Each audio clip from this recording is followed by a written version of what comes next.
É um cabeleireiro, é uma vergonha, no lugar de ser um sítio brutal. Dá muito jeito.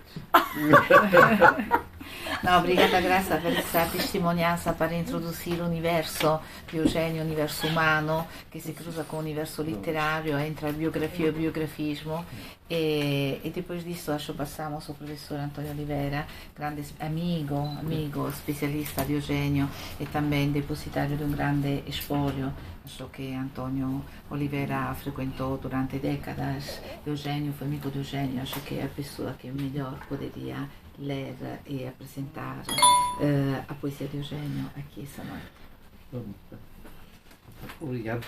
Obrigado, antes de mais, pela confiança de fazer, de apresentar o livro. Não é? E é uma honra. Eu, hoje de manhã, quando estava a escrever, a passar a limpo este texto, lembrei-me de uma coisa, aquele famoso batismo de João Batista e Cristo. Eu acho que devia estar não estamos no lado errado. A graça é que eu estou a batizar a Graça, devia batizar a coisa diferente. Bom, Graça, eu só vou lembrar aqui umas coisas da Graça.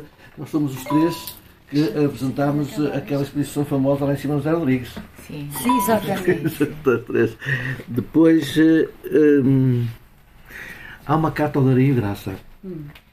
Lindíssima, onde ele diz que deixou de ser de ter a beleza, de ver a beleza na força, isto é, de admirar Alexandre Grande, para apreciar São Francisco de Assis. E depois a seguir ele diz: porquê é que tem 20 camisas? Porquê uma camisa basta? E ele fala nisso, por acaso é curioso que ele falava nisso. Mas eu vou voltar atrás, então, para agradecer à Maria, agradecer ao Rui, e vou tratar-vos assim, vamos assim, à doutora, à Graça e, claro, a todos os presentes que estão aqui. Eu dividia o meu textozinho, eu não vou ler, mas vou de vez em quando parar para falarmos um bocadinho. Mas eu não queria me esquecer de nada, mas vou me esquecer, mas não há problema nenhum. Em duas partes. A primeira parte, falar um pouquinho do livro, assim, no seu todo, e depois então ir ao encontro destes temas que não podemos deixar para trás. Há alguns que têm que ser e temos que persistir neles e, claro, partindo do título, escrever o corpo. E porque é que esses temas todos vão ao encontro do corpo. Antes de ser qualquer consideração, ou quaisquer considerações sobre o livro em si, eu gostaria de dar os parabéns aos responsáveis pela estrutura formal do livro. Eu tinha aqui colocado designer, claro, e autora, mas agora tenho que acrescentar e o editor. Porquê? Porque ele disse de facto que isto é muito sóbrio, do nenhuma, ao contrário de Maria, isso fica só entre nós, do meu príncipezinho. Mas é lindíssimo, porque é artístico. Não gosto. É artístico, tudo bem, não gosto da capa, mas não se diz nada ao Egílio. Traduzi com muito gosto, tem lá coisas bonitas e,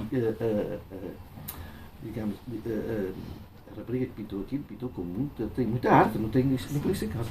Não gosto do verde e o amarelo. Prefiro isto. Pronto, mas é uma opinião pessoal.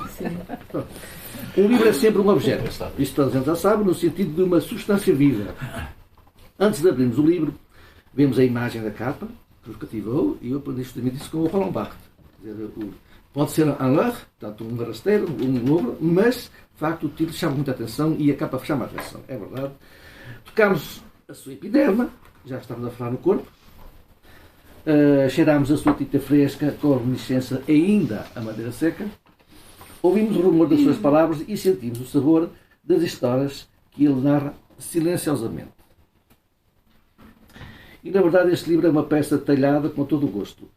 A sua sobriedade nas formas e nas cores, em diálogo entre preto e branco, o formato que cabe na palma da mão, isso é importante também, em vez de andar com um peso, está bem uma coisinha assim para podermos ler, eu digo, não é só no metro, nem no autocarro, mas também na palma da mão e que permite ler durante a espera de uma consulta médica. Olha, eu agora comprar uma consulta médica para quinta-feira, já posso aproveitar e levar, é mais fácil. E, porque não, um livro cabe no aconchego de uma pequena bolsa cozinha. Diria mesmo um objeto de companhia. Depois do primeiro impacto, mais ligado à percepção, vem, portanto, o conteúdo. Abrimos o livro, prescrutamos as suas palavras e ouvimos a lição do mestre.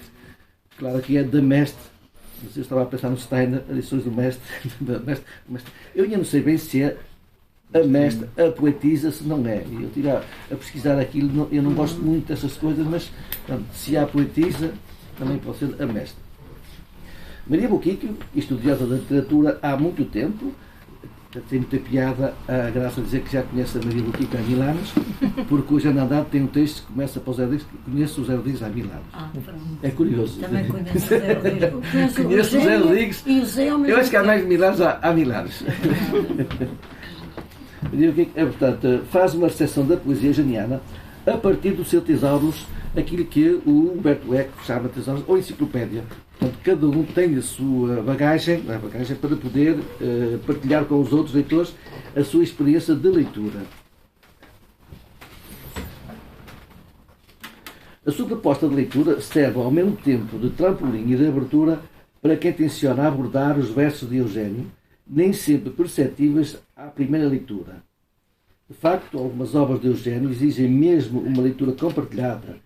Estou a pensar, em particular, numa obra intitulada Branco do Branco, que é um bocadinho complexa. É preciso estar preparado para ler esse livro. Também fala na primeira leitura, a segunda leitura é aquilo que o Genete chama uma linguagem de segundo nível. Portanto, é preciso ir abordar essa questão e não ficar só pelo princípio. Maria relembra que, em Eugênio, a carga do inesperado é maior. Ora, é justamente a carga do inesperado que marca toda a poesia moderna e que dá sabor à poesia.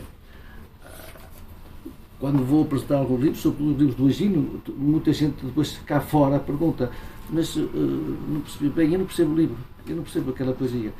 Então é preciso explicar-los. Primeiro dizer que a poesia não é para perceber, é para sentir. Mas também não é fácil sentir sem perceber, quer dizer, há um mínimo de percepção. Não é assim muito fácil. Pronto. Mas é verdade que o moderno é justamente aquilo que vem sair da rotina, do hábito. Aliás, poesias, quer dizer, mesmo fazer, refazer e criar. E eu tinha aqui uma frase muito gira do Genete que diz: "Si le langage premier était véridique, le langage second n'aurait pas lieu d'être." Isto é preciso fazer qualquer coisa, escrever de um modo diferente para ser poesia, senão, e depois eu acrescento aquilo que diz o Mallarmé. O Mallarmé diz o seguinte: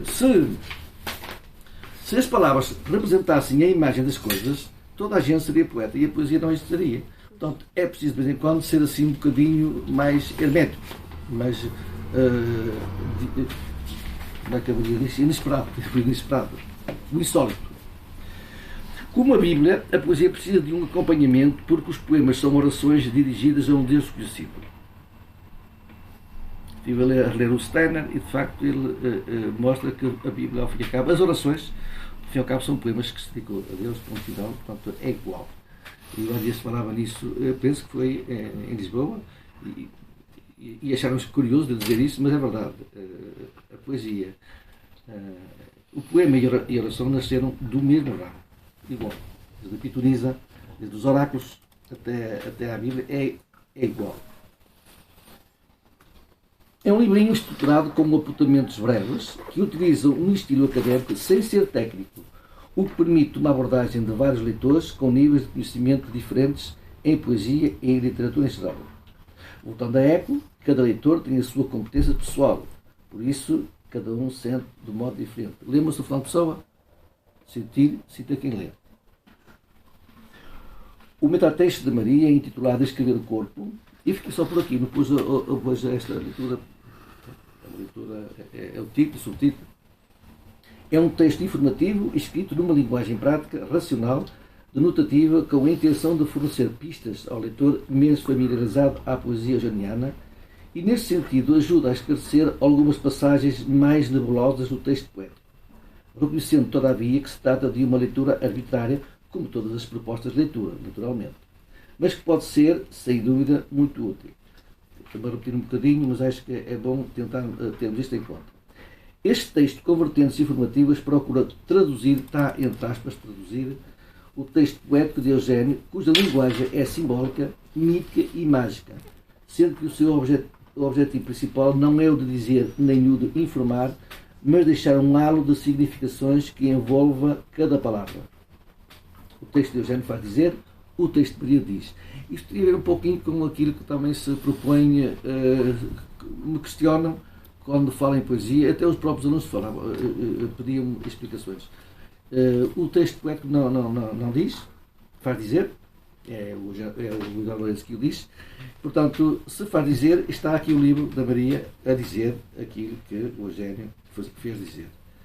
E há outra coisa ainda, e não vou agora estar aqui a entrar nisso, mas há aqui neste país muita confusão no que diz respeito à poesia.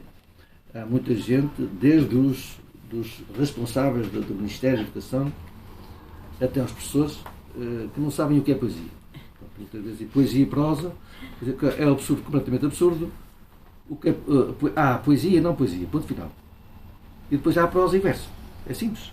O que é que dizia o Sr. Jocodin no Bourgeois Gontiano? Há prosa poética.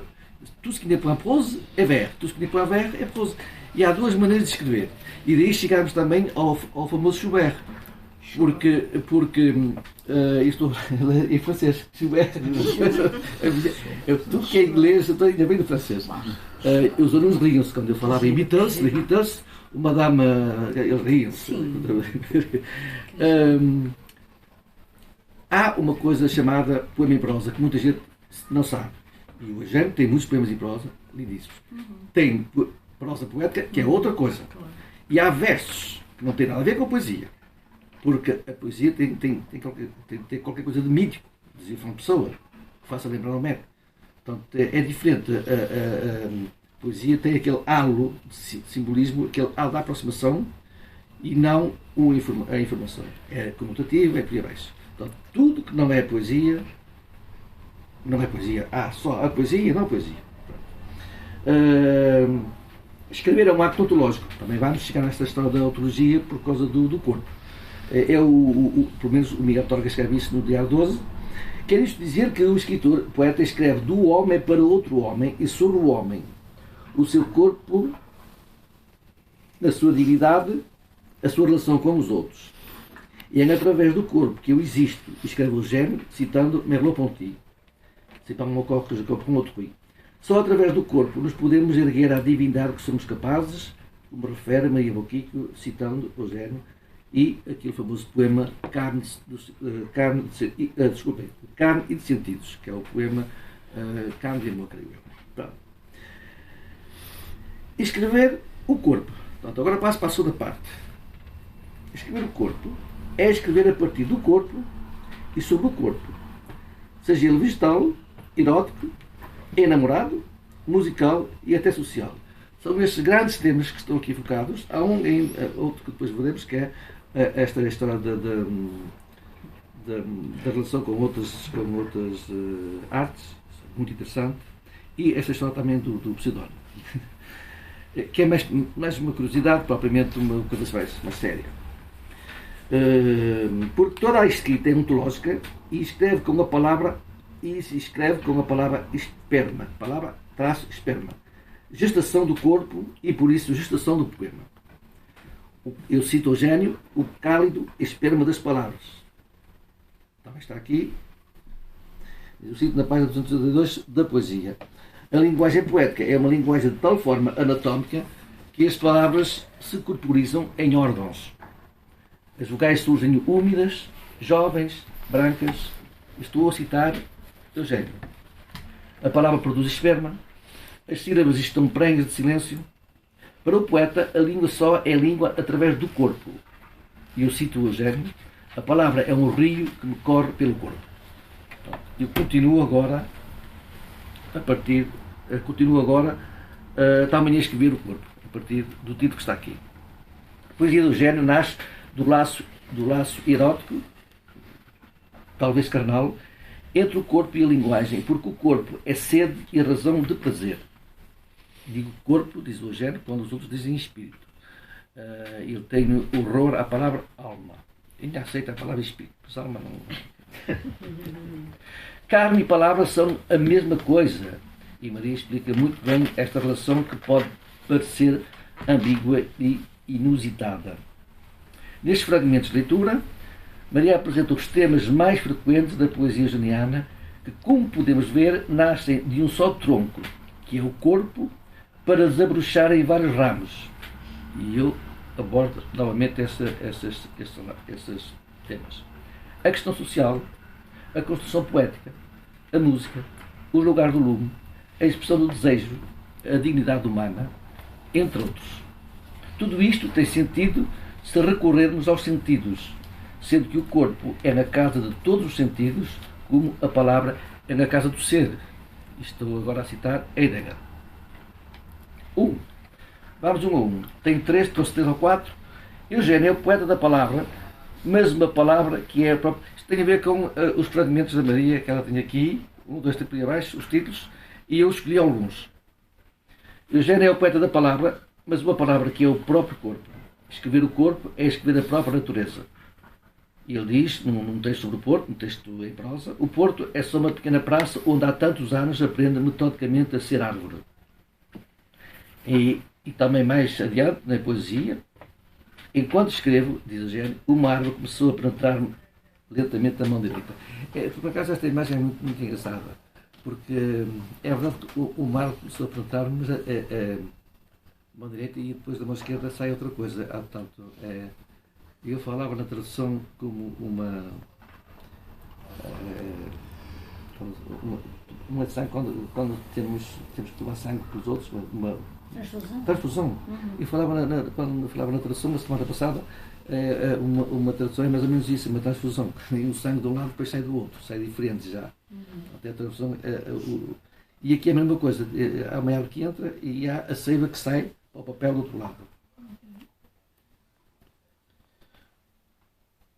Poeta pela graça de todos os sentidos, o tato é o mais importante e a luz também.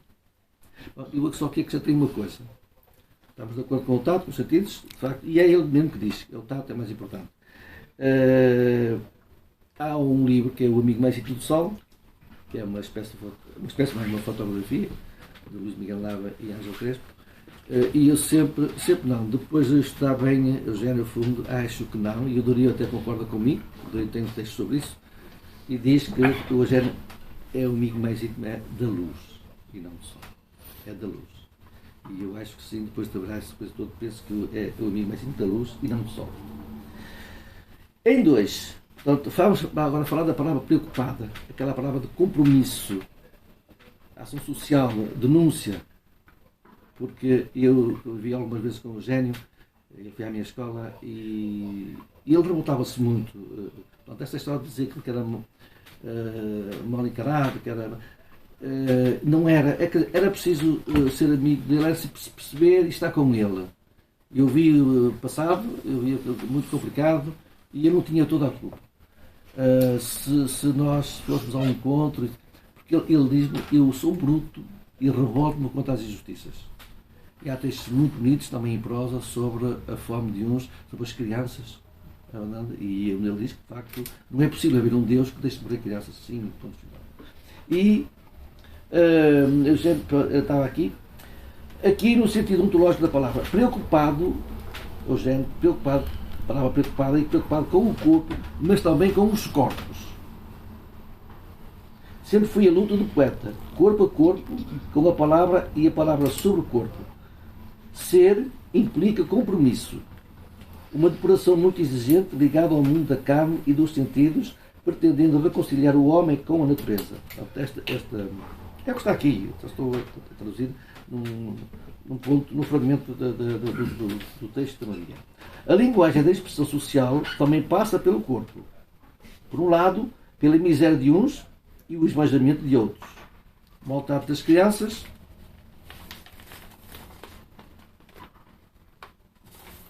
ainda o corpo, as injustiças de todas as formas e, finalmente, o mais importante, o assumir o seu corpo e não se envergonhar dele. Lembro de alguns poemas e de alguns com nomes, como é o caso do Chico Mendes, o Pasolini, Luís Miguel Nava, Rui Belo, entre outros. A Maria tem outros, eu não quis trazer o da Maria que estão aqui, eu pus este. Tenho aquele pintor, o dos Cravos. E o Morandi. O Morandi tem aquele poema em prosa, é fantástico. Uma coisa fantástica. Eugênio de Andrade não pertence a nenhuma escola, nem partido político, nem a nenhuma igreja. Quando se falava, agora era eu, quando falava com ele, quando se falava no Eugênio de Andrade, poeta do Porto, ele lia os papéis, ele zangava-se. E eu não sou poeta do Porto, sou poeta do mundo. E mostra logo que não há um espaço para isso ou para aquilo. O compromisso, portanto, sem religião, sem clube, e é isso que eu também diz, sem clube e sem partido. Partido apartidário, não apolítico. Porque, ao fim e ao cabo, colocar essas questões e denunciar é ser político, é dizer qualquer coisa, é tomar posição. Tomar partido das injustiças, contra a guerra e todo tipo de violência é, um certo modo, um acto civil e político ao mesmo tempo. E Eugênio não obedecia ao convencionalismo. Também as cartas ao Dari mostram isso. Quando ele vai receber aqui a medalha do Porto, ele fica muito zangado. E um diplomazinho que não vale nada, andei um dia inteiro atrás deles. Então, que grande sacrifício para ter um diplomazinho qualquer assim. Em 3, fala-se na construção, e a 3, para mim, a Maria aponta a importância da construção artesanal. É importante, em Eugênio, perceber como é que se constrói um poema. Era a Graça, disse há pouco, e eu no tema que passou-me. Aquilo às vezes andava atrás de uma palavra. Ora bem, eu tenho, e fiz isso, eu apresentei em Coimbra, na Faculdade de Letras de Coimbra, a construção do poema em Eugênio de Andrade. Os Pêssegos. E por acaso o Dari ofereceu-me as 7 versões. Eu procurei, são 8. Isto é, que a segunda versão não sei por vezes. Então eu procurei ver como é que ele constrói, como é que ele apaga, como é que ele constrói. E a dada altura, das 7 versões que eu tenho, ele hesita entre o sexo e não o sexo. Ele não sabe pelo sexo, não pelo sexo. Não. Mas uma coisa é certa. E também tive sorte, não sei como é que aconteceu. Eu encontrei depois um cartãozinho que ele tinha dado ao Dario. E no cartão dizia no Hospital da Boa Vista. No hospital, é a clínica, não sei se é Casa da Boa Vista. Ele estava lá, Casa da Boa Vista. E depois, no local, tinha data, em março, no local, põe vulnerável. E nos Pêssegos aparece só na última versão, vulnerável, o sexo vulnerável aos desejos dos adolescentes. E ele tinha nos outros poemas assinado em setembro, e depois pôs em março, depois também mandava de setembro. Mas eu sei porque então, encontrou essa palavra em fio lá. Então, eram 5 meses de diferença. Portanto, a construção de um poema é doloroso. Ele falava aí em parto, ele dizia assim, eu parto, quando ele acaba o poema é como se acabasse o parto. Embora, penso que nenhum homem sabe o que é isso, mas enfim, ele sabe o que é dor, sabe o que é a dor de parto. Uma construção artesanal comparada com o avô materno, o Guilherme, e o avô paterno, António. Eu também aqui descobri uma coisa ao ler isto, ao ler este livro da Maria, que eu não tinha percebido, e ainda bem que a gente lê estas coisas para aprender. No Explicar, ele tem uma entrevista onde diz: herdei da minha mãe, o poema é O Musicalíssimo, dirá o Eugênio num poema. Também aqui já ia falar do Chuva, já foi falado, já passa à frente do Chuva. Falando ainda sobre a importância da construção do poema, Eugênio cita a frase de Paul Valéry: o primeiro verso é dado pelos deuses e os outros temos que o conquistar. Então, eu digo isso porque sempre contestei isso. E, ao fim e ao cabo, vou ao encontro deste livro. Os deuses não nos dão nada. Os deuses roubam-nos tudo. Os deuses não nos dão absolutamente nada. O que nos dão, e é verdade, que este é um bocadinho, são os sentidos. São os sentidos. E nos sentidos há o corpo. Portanto, os sentidos é que nos dão. Nós passamos, ouvimos, vemos, como diz a pessoa, vemos os olhos, mas isto não é só para mim, também é para as outras artes. Tudo. São os sentidos. Nós temos a motivação, mas a inspiração não vem do primeiro verso. Não, esqueçam isso. Passemos agora à musicalidade, que é outro tema e a musicalidade também vai ao encontro do corpo. A musicalidade da sua poesia que vinha na voz da sua mãe. Portanto, há pouco falávamos na gestação, e a música também é uma parte, vem na gestação. Ele diz, eu ouvi pela primeira vez a minha mãe a cantar quando ainda estava no seio da minha mãe. Ora, o Paulo Zumthor é um crítico sobre a poesia oral, diz que as fontes de toda a poesia oral provêm da infância, logo que o recém-nascido assimilou a percepção auditiva da voz materna. Este autor fala de uma música uterina, no momento dos contactos endógenos entre o corpo da mãe e do filho, que, percepcionando a voz, assimila pouco a pouco esta palavra viva ao ritmo da palavra futura que ele irá utilizar. Para Eugênio, a poesia começa logo na voz materna, isto é, no corpo de sua mãe. Lembremos o que ele diz no explicar. A primeira palavra que eu aprendi foi mamita. Portanto, isto, eu acabo praticamente o meu trabalho, a minha leitura, para tentar seguir aqui porque é que se escreve o corpo, porque é que a Maria tem toda a razão neste título e como é que ela vai lá. E eu abordei algumas questões ligadas, está de facto tudo centrado no escrever o corpo, sobre o corpo, ou a partir do corpo. E só queria, então, queria dizer duas coisas. Esta correspondência das artes, que é importantíssima, não vou continuar. A explicação do seu pseudónimo, portanto, Maria fala aqui do pseudónimo, como é que ele surgiu. É um bocadinho ambíguo, mas pouco a pouco, nós com os elos uns e outros, vamos lá. Se é verdade que ele disse ao professor Arnaldo que queria homenagear um senhor chamado Andrade, está tudo, portanto, está muito Eugênio, Benascido, tudo bem. É verdade que ele teve aulas de matemática com um senhor chamado Andrade, em Lisboa. E a questão não foi ele ter matemática, porque ele até nem fez matemática. É curioso, a Maria tem a falar isso, e ele não é das letras. Hoje não é das letras. Foi inspetor de serviços médicos. É que ele entrou numa sala, e ele escreve muito bem, entrou numa sala assim cheia de livros, e eu perdia-me lá naqueles livros. E eu vi o céu, encontrei o Astrid Queiroz, encontrei o João Deus, encontrei o Hotel de Cantal, encontrei o Cesário Verde. Aquela sala abriu-me o céu. Portanto, e essa homenagem é ligada ao engenheiro, que era engenheiro Andrade. E, aliás, ele às vezes já estava lá. Tinha aqui uma passagem. Sobre o género, parece claro que um homem mal nascido, tudo bem. Ele diz, esse amigo, o Andrade, era engenheiro Andrade, para quem sua mãe trabalhou em Lisboa e de quem se viu questões de matemática. Mas via o seu salão uma pleia de escritores, tudo bem. Agora, num jantar, eu faço referência àquilo que ele diz no nosso pecado. Num jantar em casa do dito engenheiro, eu cito, eles falavam do António Boto e destas relações do António Boto. E ele, miúdo, portanto, com 12, 13 anos, não percebia. E diz assim, no fim da refeição, o engenheiro, já só comigo, disse-me que não havia nada a explicar. Desde que o mundo era mundo, sempre houveram homens que amaram outros homens. Portanto, ele aprendeu muito em casa desse engenheiro, e não tenho dúvida nenhuma, se ele disse ao Arnaldo que era Andrade, é este senhor, e é uma mais que ele faz, não tenho dúvida nenhuma. Pronto, só queria concluir uma coisa. A poesia do Eugênio Andrade tem duas fases